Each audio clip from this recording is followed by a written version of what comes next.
What's happening, hardscapers? This is episode 324 of the How to Hardscape podcast, where we talk about how you can start and grow your hardscaping business. And on today's episode, we have Jason Cromley of Hidden Creek Landscaping. I saw them on the Landscape Management Top 150 companies in the US a couple of years back. And it's actually rare to see a design build company in that top 150, and I knew I wanted to reach out and have him on the show. He talks about him and his partner Matt and how they grown the company, to his roles and responsibilities today in the business, acquiring capital city pools, and a lot more on this episode. But before we get into it, we want to say thank you to our sponsors. Cycle CPA. If you're looking for bookkeeping, accounting, CFO services, reach out to Cycle CPA at cyclecpa.com. Let them know How to Hardscape sent you for money off their services there. Patio SEO has hopped on board as a sponsor, and they are a leading marketing and brand building company in the hardscape industry. And if you don't know, this company is run by James Reed. We've had him on the podcast a couple of times, some of our more popular episodes, and he owns hardscape businesses across the country. And now you can have access to the same in-house marketing team that he has access to at patioseo.com. So if you're looking for a killer website, targeted ads, or data-driven strategies to grow, check them out at patioseo.com. August 19th to the 20th, Knowledge Tree Consulting is having another event at Koivik. This event is in Toronto. Koivik is in Milton. I went to their event last year with Earthscape. It was awesome. I can't recommend this enough. There's going to be a link in the show notes for you to sign up for it and get 50% off your tickets today. If you're planning to go to Hardscape North America in Louisville, Kentucky, October 22nd to the 24th, you can use promo code VIPHTH to sign up, get 50% off your registration. That also gives us a little bit of a kickback and helps us here at the How to Hardscape podcast. And without further ado, let's get into today's episode with Jason. Today, we're joined by Jason Cromley. Jason is the co-founder of Hidden Creek Landscaping. And Jason, I've listened to your voice quite a bit these past couple of weeks on other podcasts, and I've got tons of questions for you. But first and foremost, thank you so much for your time here. Yeah, I'm really excited to be a part of it, Mike, in all honesty. So when I hear the word hardscaper, so many of us start under, we're hardscapers, right? And, your name really caught my attention. It looks like you're trying to help the industry, help the people. So anything I can do to support that, I'm here for, man. Beautiful. Actually, the first time I came across Hidden Creek, I was going through, I believe it was last year, the landscape management top 250 companies, I believe, and your guys' company was on there. And I was looking to get more and more companies in that larger revenue range that also did design build, because a lot of those seem to be more commercial and maintenance, lawn care route, but also you guys do a lot of that as well. But before we get started here, Jason, do you want to give our audience a little bit more about you, yourself, how you got started in the industry? How did Hidden Creek kind of get that going? And we'll take it from there. Yeah, absolutely. I love the story because it's a fun story, and it's what probably 90% of us, no matter if you're the top one on the top 150 landscapers or you're, the very last one, we all pretty much started in the field, right? And, I was no different. I started mowing lawns when I was, 12 years old, get a couple bucks. Mowing for my neighbors, and decided to go into college and wanted to go after landscape architecture. Was doing summer jobs all the time, and I thought, this is something that really speaks to me. Well, after a year in studio of sitting at a desk, I flat out said, I'm not going to sit at a desk all day long. This isn't what I want to do. I want to be out in the field. I want calluses. I want a free suntan. So I grabbed my best friend, who was also in landscape architecture, and said, hey, let's go over to landscape horticulture and see what we can figure out. So we transferred. We were both at The Ohio State University. We transferred over to landscape horticulture. Then we had to take a minor in construction management. So now I got to learn masonry. I got to learn carpentry. I got to learn electrical, hydrology. I'm like, well, this is all pretty relative stuff. So it worked out fantastic. But sure enough, both Matt and I were working for landscaping companies, and they were bouncing our paychecks. They really had no landscaping industry experience whatsoever. They were just out there trying to wing it. So I said, come on, how hard can this be? I got a pickup truck. Let's just start our own landscaping company. So sure enough, Hidden Creek started in 1998. We were still in school. we were bartending at night, and then we were landscaping between classes and on the weekends with huge aspirations of one day doing $1 million in revenue, because $1 million in revenue means, man, we're going to be rich. It's going to be awesome, right? We're going to have so much money. So we finished out school, kept the business going. It was just the two of us for probably the first 3 years before we started hiring our friends we were bartending with, you know, patented. But it was funny. The reason that this whole podcast was so interesting to me is because even though my degree was in horticulture, I was gravitating towards patios, patios, patios, right? And I was a big Unilock guy at the time. Had a great support system from them and from one of our suppliers. So it was like, let's build as many patios as we can. Fast forward a few years, I'm like, why are we not doing more plants? Why are we not doing more lights? Why are we literally making our work the hardest revenue per hour there is? So we kind of just kept morphing and growing this. So I'll be honest, for the first 20 years, we grew our business every single year. Just kept growing. And in the very early stages, it was a minimum 20% growth per year. So that's kind of what got us to, a little bit later, fast forward to where we are today, much larger, 150 employees right now. But our specialty is design build in the residential world, with some in maintenance, still 50% residential, 50% commercial in the maintenance side of our business. And we also have a pool division as well too. So installing pools and maintaining pools. So a little bit of how we kind of got started to where we are now. I have become the CEO of the company. My business partner, Matt's still here. He's in a different role. He's one of our project managers who unfortunately gets some of the most difficult clients possible because he can be a very cool head. And I've kind of morphed more into the business side of things. So now I handle all the marketing myself. I work with the sales team. I work with still some of the production teams, finance. So that's kind of where I sit today. How did those roles evolve as co-founders there, yourself and Matt, where you decided to step into a more CEO hands-on business role, whereas he went the project manager route? And was that a seamless process? Were there things that kind of developed over the time that you kind of butt heads on decisions on the business, or did it kind of just seamlessly evolve into that? Yeah, I mean, we're lucky. Matt is my best friend. And fortunately for me, his wife is also my wife's best friend. Matt's the godparents to my kids. I'm the godparents to his kids. So it was about 20 years in, no joke. Like, it just seemed to make more sense. I had kind of morphed into the business side of things, and we had built a great facility about 10 years ago. I'm not sure if you've been to our website or seen what we're about, but we got a great facility, super proud of it. And I think 2 years in, I'm like, you haven't been in your new office besides 1 hour a week. And when he came up, I think he did it out of guilt because he's like, well, I have an office, I should go up to it. Meanwhile, I was in my office the whole day, right? Cranking out emails, doing all these things. So I was like, hey, why don't you stay there and I'll go up here? And what we had to do was we had to do obviously some difference, because what the company was doing was there was a mom-dad factor. When I would say no, they would go to Matt, right? And when Matt would say no, they would come to me. So we were working against each other, having no idea what was happening. So we finally said, look, this is the way it's going to be. Jason's the CEO. He's got the final say in everything. So you can go to Matt all you want. Matt's going to be like, you should go see Jason.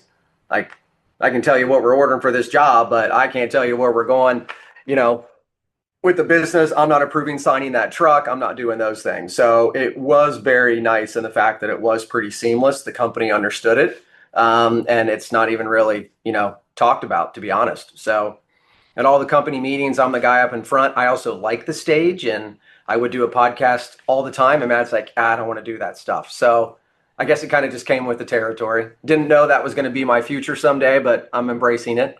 So you did mention the services.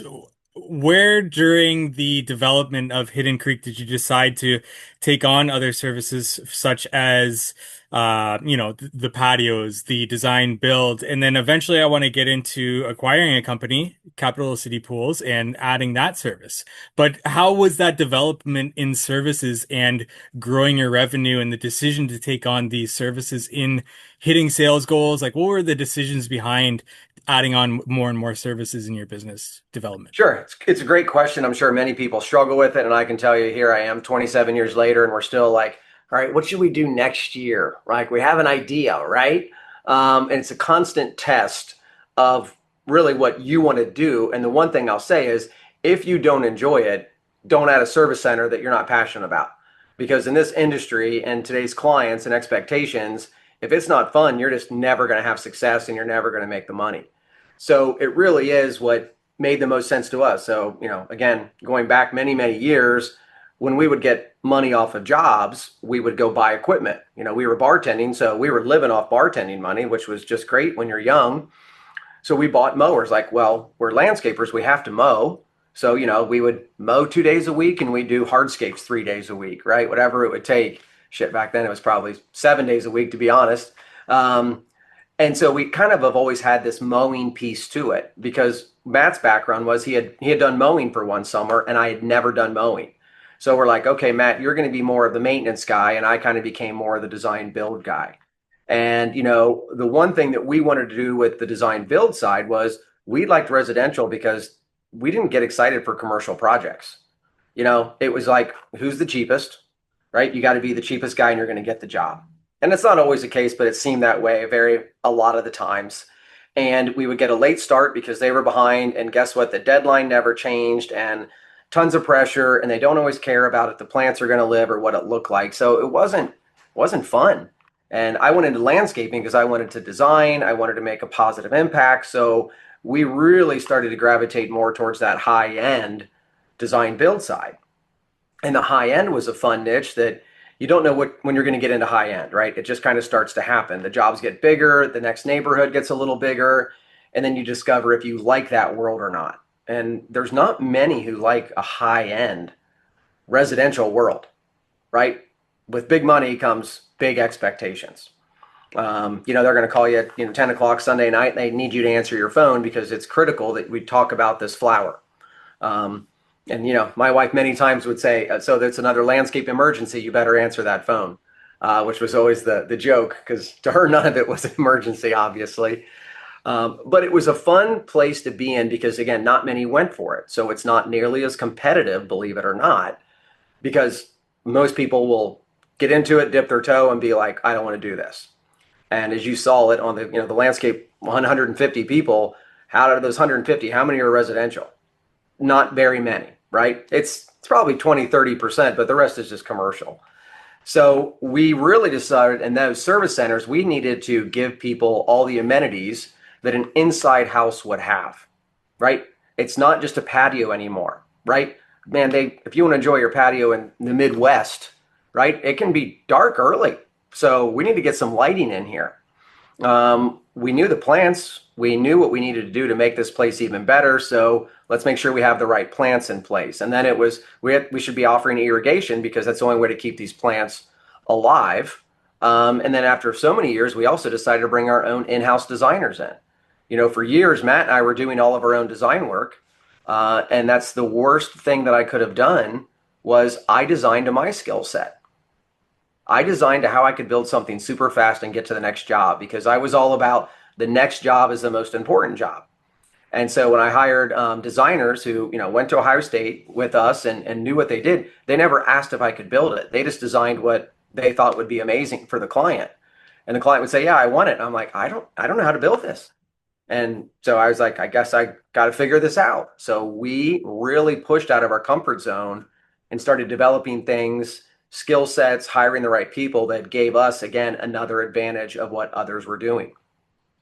And I remember being on a project and I look up and I'm on a golf course and I see my patio looks the same as the other 20 patios I can see along this one golf course hole. They're all the same. The seat walls look the same. The columns look the same. The pavers are the same. I'm like, I'm done. So we made an immediate switch to more natural stone materials. Again, much harder, right? But a much better investment when people are spending the money. So we started finding the right necessary natural materials that were complementing people's homes and pushing us outside of our limit that said, this is how we're different again. So it's always been part of our brand. It's one of our core values, dare to be different. So for us, it was always like, how are we different from everybody else? Like we still mow, we still do patios, we still do all the things that 90% of our competition does. We just try to be the trendsetter, never the trend follower. And that's a fun part about what we've done. Now, I'll be honest, like I'm on Instagram. I see what they do in California, Chicago. I'm like, okay, we're not setting any trends here whatsoever. We're only catching up to these guys. But that's the research that we do to make sure that we are at least in our own territory working to push the envelope whenever possible. When it comes to adding a new service and you look to a company like Capital City Pools and you decide, was that a decision that you wanted to get into pools? Was that an opportunity that arose? And what do you look at a company when you're going to buy it to think that that's a company that we could, as opposed to just starting it yourself as a new service, basically? Yeah, another really fun lesson along the way of business, right? And I'll call it a huge success story for us. So the pool investment came out of we got hooked up with this pool company during one of our big projects. The homeowner brought in the pool company, they brought in us. He's like, you guys got to get along. And I'm like, of course, typical me at the time. I'm like, we don't need all this stuff, and we can fix your pool design.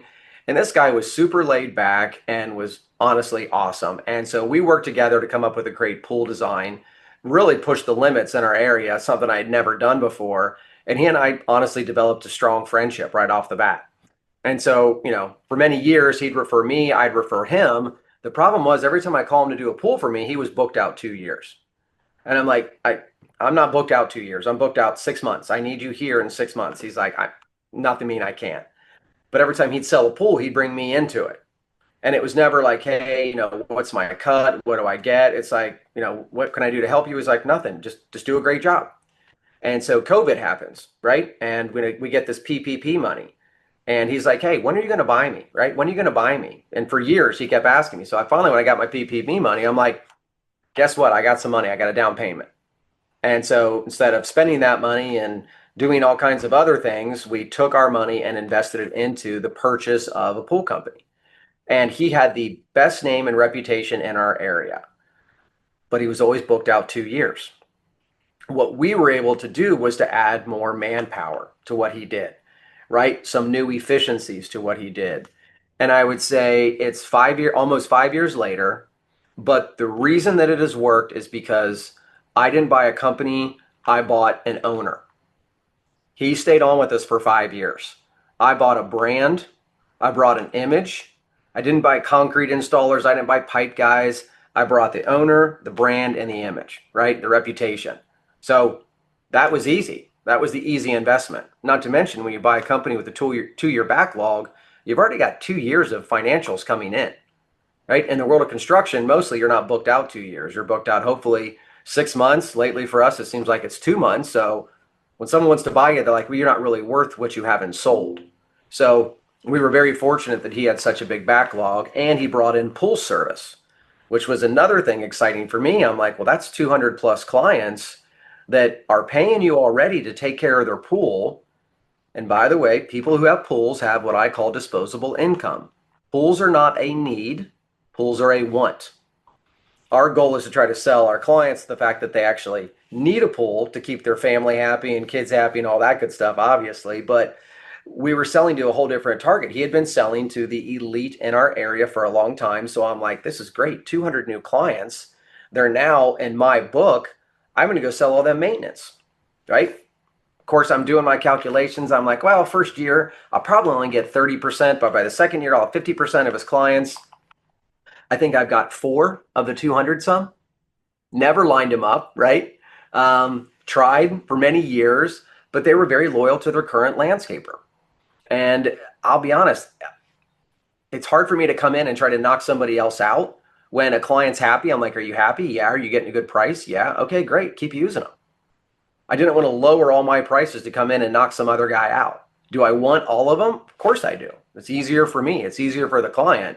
But we're at a point where we don't come in and try to underbid everybody just to try to win the work. So it just didn't fit with what our model is, but we're still trying to get them coming up here in our soon to be 6th year. So we'll never stop trying to get them. We want to take a break from today's episode to talk about marketing. Are you looking to take your hardscape business to the next level? Well, this is brought to you by Patio SEO, the leading marketing and brand building company in the hardscape industry. And if you don't know, this company is run by James Reed, who owns multiple hardscape businesses across the country. And here's the kicker. You're not just getting access to any team. You're getting access to the very team that helped grow James's own companies, plus hundreds of others in the industry. Whether you need a killer website, targeted ads, or data-driven strategies to grow, Patio SEO has got you covered. They've been in your shoes and know exactly what works. We've had James Reed on the podcast a couple of times, and they're some of our more popular episodes, talking about branding, talking about how he's built companies across the country. And with that, he needs lots of leads, which means he's had to perfect his branding and marketing. And now you can have access to that same in-house team that he has access to for his own hardscape company. So if you're ready to build your brand and see some serious growth, check them out at patioseo.com. That's patioseo.com, or follow James on Instagram at road to 100ms. That's road to 100ms. Let's get your business the attention it deserves. Now back to the episode. We want to take a break from today's episode to thank our sponsor, Cycle CPA. It's crucial to review your financial statements on a monthly basis so you can diagnose areas for improving your business's financial health early before they become significant issues. Too many contractors wait until the end of the year to review their financials as they file taxes, when it's often too late to take action to change the outcome. Cycle CPA not only handles bookkeeping and taxes, but they also ensure that you're armed with financial data on a monthly basis to make key business decisions. They offer benchmarking, cash flow forecasting, and assistance in developing targets for financial metrics. With their team of accountants specialized in the hardscape and landscape industry, they currently work with hundreds of companies in this field. Visit cyclecpa.com, and for $200 off, mention the How to Hardscape podcast. Now back to our episode. What were there any pain points in bringing over that company into your company, or since you worked well together for so many years doing pools, was it a pretty seamless process in bringing the employees over, whatever systems that they had? Were you guys already set up to be able to merge, basically? Boy, if I could go back 5 years, I definitely would have done it differently. The offer was good. The deal was good. We retained over 90% of his staff. Almost to this day, we've retained a majority of who works there still, which is huge. He did not have a lot of digital systems in place. He was, definitely a lot of paper. And it worked for him because at his size, it was a good fit, good mold. Didn't work for us. So the first year I didn't really impose very much. We didn't change the name. We didn't do anything. I let the guys still wear what they always wore to work. I didn't impose anything really whatsoever. Kind of going out, seeing them once in a while, talking with them. I was a lot different than them. It was a different side of town, only 30 minutes away, but, just different guys. We had a ton of Hispanics working at the Hidden Creek Landscaping, but at his company, very few Hispanic. So just different types of workforce. So really took our time kind of ease our way into it. And that worked really well. Really proud of that. And it was funny. You did ask this question earlier. I don't think I answered it, so I apologize. But you had said, why didn't you just do this on your own? And of course, I had multiple people, multiple successful business people say, just do it on your own. You don't need anybody. Well, here's the thing. I didn't know how to do a pool. I could build you a patio frontwards and backwards. I did them for a decade. I knew what I was doing, but I didn't know how to build a pool. And I knew that if you screw up a pool, it's costly. This isn't tear out a 300 square foot patio and relay it 2 inches lower. You're not tearing out a concrete pool with all the pipes and plumbing and fixing it in a day. So, I found the guy, like I said, with the best name, the best image, and said, hey, let's do pools together. And that's what he was all about. So could have bought it, could have skipped a step, and it would have been the most costly step ever. And I can tell you to this day, pools are complicated. Every time I watch one, I'm like, man, I don't understand that. Tying the rebar together, all the different hydraulics with all these things. I'm like, why is that pump over there? Why is that? And they're like, just don't even ask. I'm like, that's great. I don't need to know. So the ignorance was bliss for me, and the fact that I didn't come in and tell anybody how to do their job. I came in and said, how do you guys do this? I'd like to learn a little bit along the way. And how can we make you more efficient? How can we make this better? And it's been a great piece. It's been a great investment. It has motivated me to do more acquisitions in the future. Pools was fun because I kind of joke that pools are the gateway drug for our clients. Because if they come to you and say, I want a pool, that means, well, I also want a patio. And more than likely, I'm probably going to want a fire pit. And do you think you could do an outdoor kitchen when you're here? And God, I saw this fireplace with this roof structure. Do you think you could do that? Well, yeah, don't forget you need some plants. There's probably going to be some lights and some irrigation. So the full package, right, should be a lot larger than just a pool. But the pool's kind of like the kitchen in your home, right? Everybody wants to be at the kitchen island. So everybody wants to be at the pool and then spread out to the rest of the area. So that part was great. And I didn't realize that until we started doing some projects. And especially on the new build world, you would have a multiplier. So let's say your pool's going to be $200,000. You mostly have a multiplier of two behind that on a bigger home. There's going to be 400 grand behind the pool. So now you're $600,000 and you got the full thing, and then you're going to get the service on top of it. So the full Monty, if you will, and the client, by the way, we service your pool, we service your lawn, we do your fertilization. You literally made one phone call and nobody else needs to come out to your site again. So more putting all those services together really comes down to one thing. We offer the best customer service. We don't offer services, we offer customer service. And if you offer that, then the services are just the amenity piece. Makes a lot of sense. You Yeah. did say that you're got the itch for more acquisitions. Future acquisitions, are these going to be things that are once again services that you don't offer that you want to bring in-house, or just acquisitions to acquire talent or assets? What do those future acquisitions look like in terms of the goals you're trying to accomplish with them? Yeah, and it's tough. I can't obviously give away every single thing Sure. that's out there, right? Yeah, yeah. We cover just about almost every single service that's out there right now. Um, we don't subcontract very much work at all. We subcontract about 10% of our total work volume for the year. So we subcontract fertilization, we subcontract concrete, some of our concrete work. We could bring fertilization in house. That would be a fun acquisition for us because now I can bring in the techs, bring in the equipment rather than just going out and starting from scratch. And I got a ton of guys here who understand that world. They came from that world, so they're like, we can do this. Um, that's something that maybe would be fun. We sub out all of our arborist work as well too, but a whole different insurance world there, whole different type of equipment, right? And you're not mostly booking out a lot of arborist work 6 months. It's pretty quick, right? A big job is 5 days. You know, in our world, hardscape, you could sell a 6 month patio. So when you have to churn and burn jobs really quick, that's pretty stressful on the system and the engine, if you will.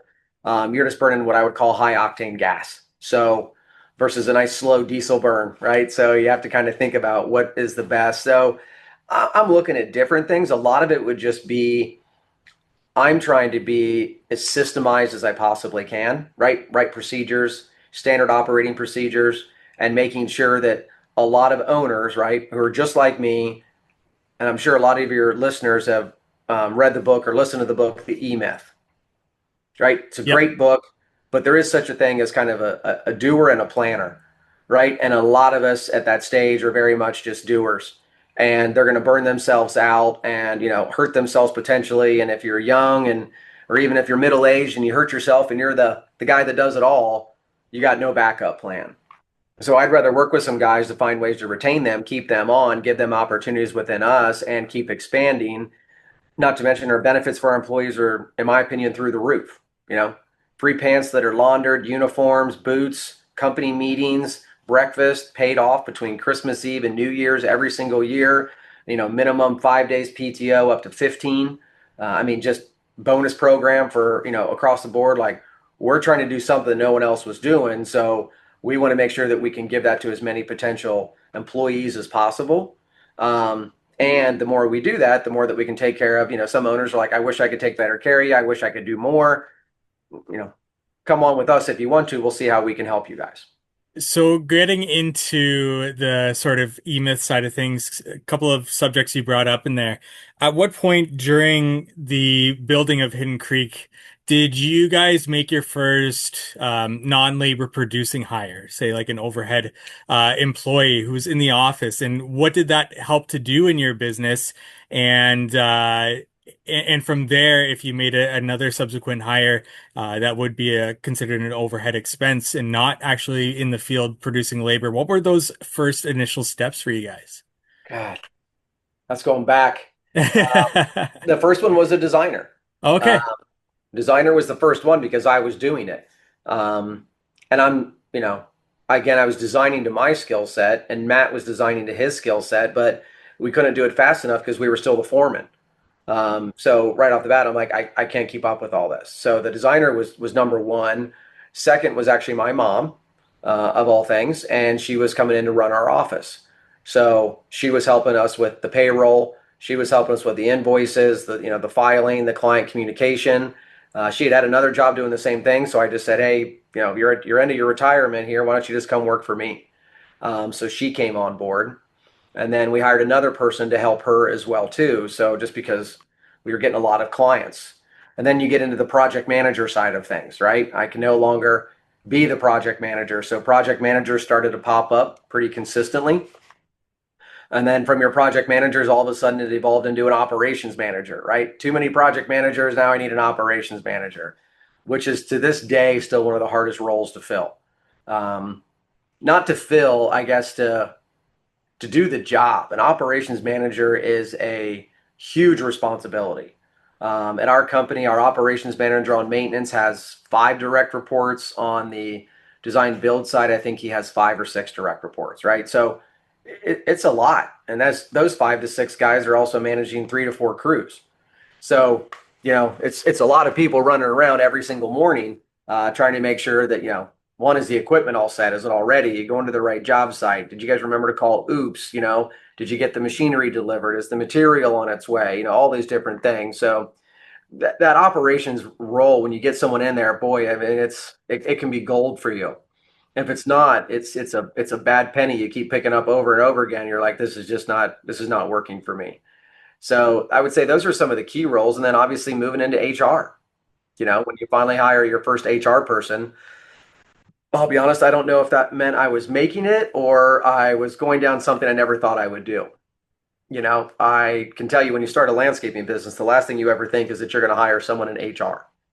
You think you can do everything, but you think, well, I could use someone to help me do the design and I can have someone to help me do the payroll and the invoicing. But when it comes to like dealing with employee issues, you're like, really? I have to do this?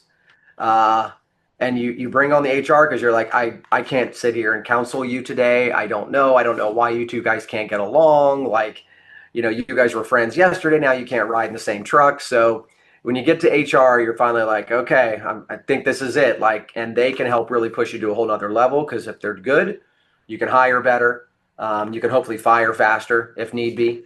You can get a lot more of the benefits in place to take care of your staff, outside just the job they signed up for. It's knowing, hey, you signed up for this job, but guess about all the other things you get. So that was some of those roles along the way. And now I'm at a point where I have a director of revenue who handles sales management. I have my controller who handles all finance. I have my director of human resources and administration that handles human resources and office admin. I have my director of operations, and he also handles all operations for all divisions, and he handles all the fleet and facilities at the same time. So the people who sell it, the people who bill it, the people who build it, and the people I need behind the scenes to make it all happen. And then sometimes they let me voice my opinion.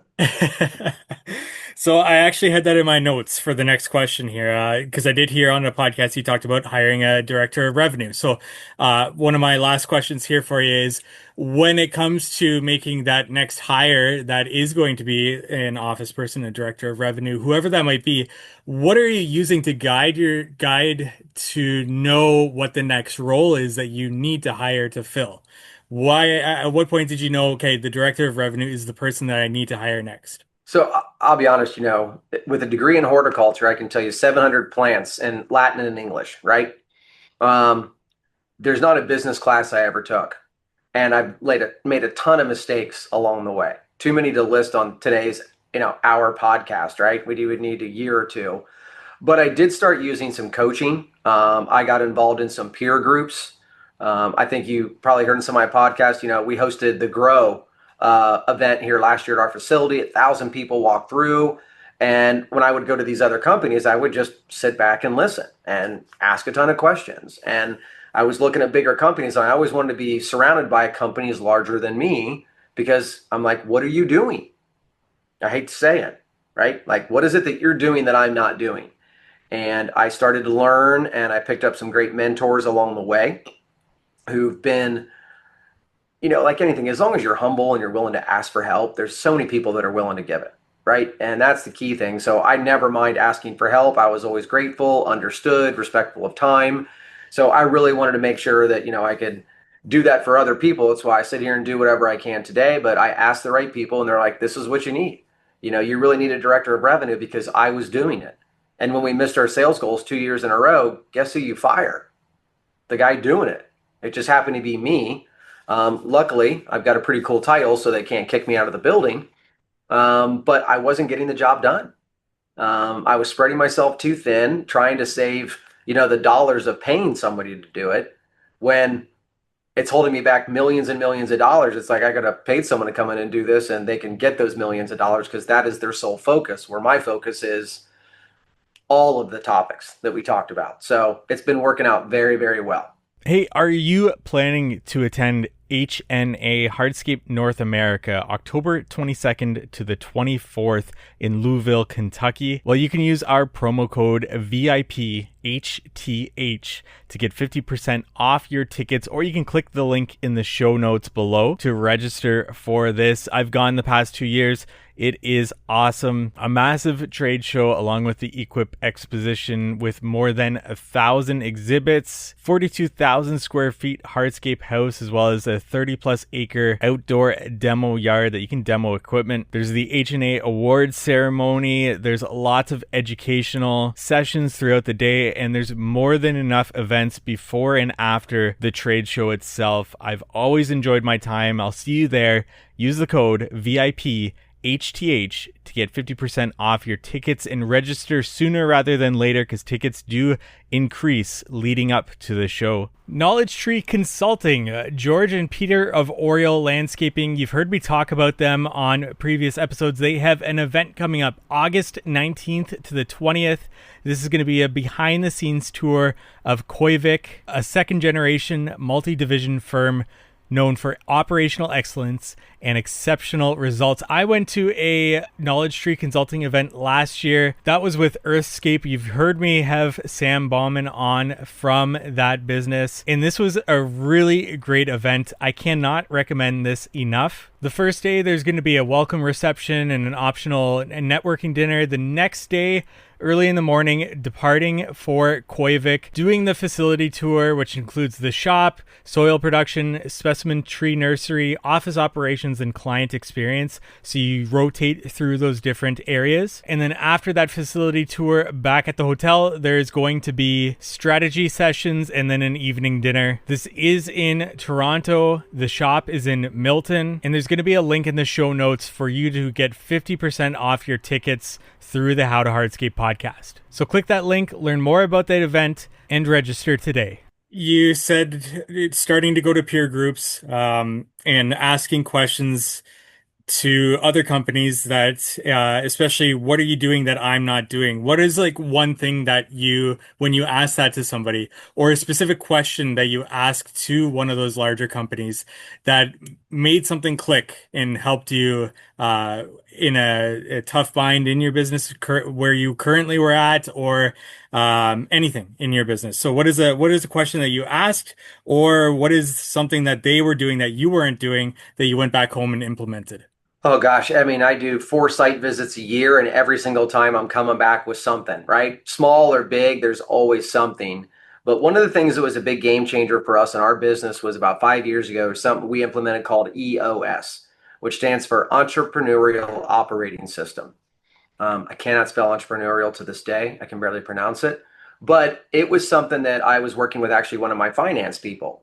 And he's like, and he looked at me, he's like, look, I'm going to be as blunt and somewhat polite as I can. He's like, you're talking like a contractor. And if that's all you want to be, that's great. But if you're going to be a contractor forever, this is where you're going to tap out in terms of taking care of your family financially and taking care of, your family, the next generation, right? And you're going to work yourself to death and you're never going to retire because you're never going to have enough. So you need something that's going to help organize you. So we got a book called Traction by Gino Wickman. Read that book and I was like, boom, light bulb. Like we were just spinning our wheels. We were just working. I'd hit a ceiling. It wasn't fun to come to work anymore. And we developed new core values, a new core focus, a 1 year plan, a 3 year plan. We understood an accountability chart where everybody was, where the missing holes were. And that was something that that was a huge light bulb for me and what I was able to see. And I'm not sure about how much I can, drop names of things that I've done along the way, but then I joined in the ACE peer groups right after that. And that was the next big thing where I met these guys that were either larger than me, smaller than me. And these site visits were hugely impactful for me. And I was just having lunch with my guys down in Charlotte. And I'm literally talking to their operations guy and I'm asking the questions. I'm like, all right, you do high end residential maintenance. You're across the country from me. How many salespeople do you have? What are their goals? Right? How many project managers do you have to do that? How many operations managers? Right? What is their enhancement goal? Like just those little things, you're like, God, I'm doing way less than you. Why are your people doing so much more? Right? And then you kind of go into, I'm overpaying, I'm overstaffed. And they're like, well, just hang on. These people have been with me for 5 years. So those are the things that these peer groups, these things like you constantly want to compare yourself to somebody else. We also want to try to skip as many steps as possible whenever we can, which never works. And even right now, we're heavily involved with something called Leanscaper by Mark Bradley, who used to work with Element, which was our software. And now we're diving into the world of AI. So AI is huge in our current company development of processes and procedures. Before someone would say, write a process to do something. And I'm like, nope, I'm not going to do it. I'm just going to sit here at my computer for 8 hours and then say I tried and then walk away. Now I can say it into my phone or my computer and I'm like, create me a standard operating procedure. And 2 minutes later, I'm like, that's exactly what I wanted it to be. And I make a couple changes and I'm there. So that's one of the most key things for me lately. Well, Jason, I think I've eaten up enough of your time here, but I do have one last question that I ask every business owner when they come on the show. And Yeah, that's hit it. one thing you know now that you wish you knew from the very beginning. Because this could be business related, personal related, but what is one thing that you know now that you wish you knew from the very beginning? Man, that is a really big question. And I'm really trying to rack my brain. I'm super proud of where I am. So to be honest, I have zero regrets in all honesty. So I'm bigger. I'm better than I ever thought I would be with a business.